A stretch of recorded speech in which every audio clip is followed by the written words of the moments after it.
झो जियानकिंग एक पैशनेट लेकिन स्ट्रगलिंग आर्टिस्ट अपने पिता के कर्ज के कारण फाइनेंशियल डिफिकल्टीज का सामना कर रही है। डेस्परेट, वह गु नानझू एक कोल्ड और वेल्थी सीईओ द्वारा प्रस्तावित कॉन्ट्रैक्ट मैरिज के लिए मान जाती है।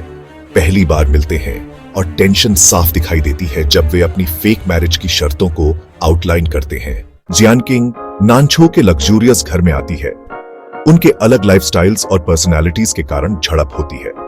नानझू स्ट्रिक्ट और ऑर्गेनाइज्ड है, जबकि जियानकिंग फ्री स्पिरिटेड और मेसी है। दोनों के बीच संघर्ष जारी है।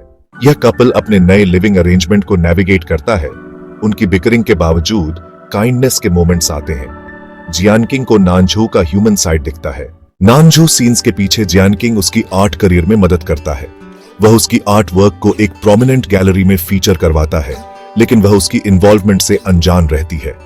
यह गुप्त समर्थन है। जियानकिंग की कलाकृतियां ध्यान आकर्षित करती हैं और उसे एक्सक्लूसिव आर्ट एग्जीबिशन का निमंत्रण मिलता है।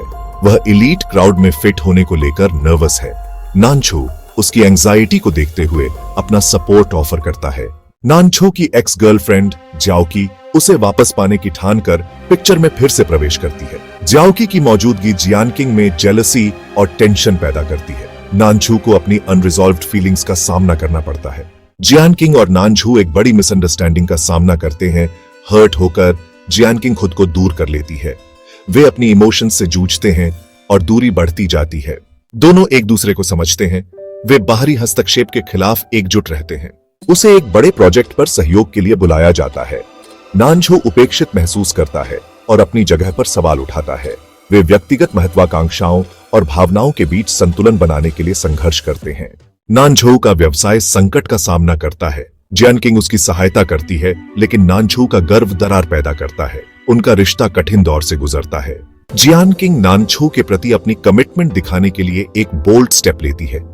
नानझू डीपली टच्ड होता है और उनका बॉन्ड और भी मजबूत हो जाता है। फैमिली इश्यूज फिर से उभर आते हैं जब नानझू के रिश्तेदार उसे अंडरमाइन करने की कोशिश करते हैं।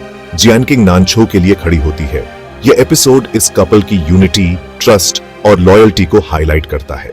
जियानकिंग की लॉन्ग लॉस्ट मदर वापस आती है। यह रियूनियन दर्दनाक यादें वापस लाता है। नानझू का सपोर्ट जियानकिंग को हील करता है। यह एक इमोशनल जर्नी है। दोस्ती और परिवार का बंधन मजबूत होता है।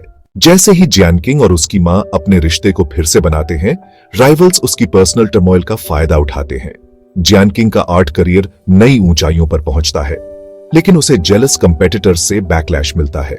नानझू और जियानकिंग एक दूसरे में सॉलेस पाते हैं। जियानकिंग के रेजिलियंस और काइंडनेस को देखकर नानझू की फीलिंग्स गहरी हो जाती है। वह उसके लिए एक स्पेशल सरप्राइज प्लान करता है। जियानकिंग की सक्सेस आर्ट वर्ल्ड का ध्यान आकर्षित करती है। यह एक नए अध्याय की शुरुआत है। इस कपल को एक गंभीर संकट का सामना करना पड़ता है जब एक स्कैंडल जियानकिंग की रेप्यूटेशन को बर्बाद करने की धमकी देता है। यह ऑर्डियल उन्हें और भी करीब लाता है और उनके रिश्ते को मजबूत बनाता है। स्कैंडल खत्म होने के बाद नानझू और जियानकिंग का रिश्ता एक नए लेवल पर पहुंच जाता है।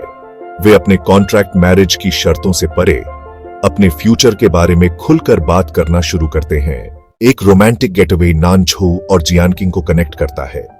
वे अपनी फीलिंग्स एक्सप्लोर करते हैं। यह एपिसोड उनके इमोशनल डेवलपमेंट पर केंद्रित है। अपने गेटअवे से लौटकर नानझू और जियानकिंग को चैलेंजेस का सामना करना पड़ता है। नानझू के राइवल्स उसे सैबोटाज करने की कोशिश करते हैं, जबकि जियानकिंग की मां एक सीक्रेट रिवील करती है। इस कपल को अपने बॉन्ड पर भरोसा करते हुए इन चैलेंजेस को एक साथ नेविगेट करना चाहिए। नानझू के बिजनेस को टेक ओवर अटेम्प्ट का सामना करना पड़ता है। जियानकिंग उसकी मदद करती है। उनका टीम वर्क सफल होता है। यह संकट उनकी पार्टनरशिप को मजबूत करता है। जियानकिंग का आर्ट करियर एक पिनेकल पर पहुंच जाता है जब उसे एक इंटरनेशनल अवार्ड मिलता है। उसकी खुशी देखते ही बनती है। नानझू का प्राइड और सपोर्ट एविडेंट है। सभी जश्न मना रहे हैं। यह एक यादगार पल है।